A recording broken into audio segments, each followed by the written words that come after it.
August 15. So August 15 பார்த்தீங்கன்னா நம்ம இந்தியாவோட சுதந்திர நாள், India independence day. So India பார்த்தீங்கன்னா கிட்டத்தட்ட பிரிட்டிஷ்காரங்கிட்ட 200 வருஷம் வந்து அடிமைப்படுத்தியிருந்தாங்க. இந்த 200 வருஷ காலகட்டத்தில் பலவிதமான போராட்டங்கள் வந்து நடந்திருக்கு.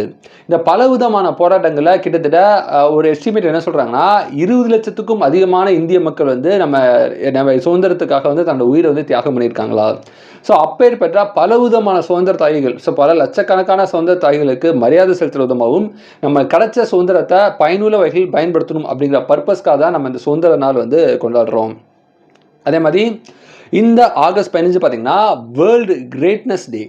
ஒவ்வொரு இண்டிவிஜுவல்ஸும் பார்த்தீங்கன்னா தன்னை ஒரு கிரேட்னஸாக வந்து நினைக்கணும். ஸோ தனக்குன்னு தன் லைஃப்பில் வந்து ஒரு ஆம்பிஷன் செட் பண்ணி அந்த ஆம்பிஷனை நோக்கி நம்ம முன்னேறணும், ஜெயிக்கணும், ஒரு பெரிய ஆளாகணும், தன் ஃபேமிலி மத்தியில் நம்ம ப்ரௌடாக பார்க்கணும் அப்படின்னு ஒரு கிரேட்னஸான ஒரு தாட்ஸ் ஆகட்டும்.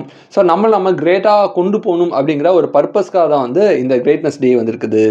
ஆமாம், இந்த நாள் பார்த்திங்கன்னா ரிலாக்ஸேஷன் டே.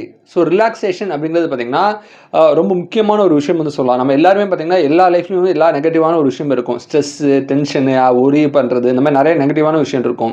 அந்த மாதிரி நெகட்டிவான விஷயத்தை எல்லாத்தையுமே அப்படியே கொஞ்சம் தள்ளி வச்சுட்டு ரிலாக்ஸாக நிம்மதியாக சாப்பிட்டு ஒரு நல்ல ஒரு டிவி பார்த்துட்டு படுத்து தூங்கக்கூடிய ஒரு ரிலாக்ஸேஷனுக்காகவே நான் நாள் வந்து வச்சுருக்காங்க.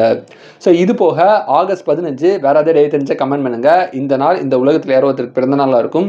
உங்களுக்கு பிறந்த நாளாக இருந்தால் உங்களுக்கு என்னோட இனிய பிறந்த நாள் வாழ்த்துக்கள். So happy birthday to you. Thank you.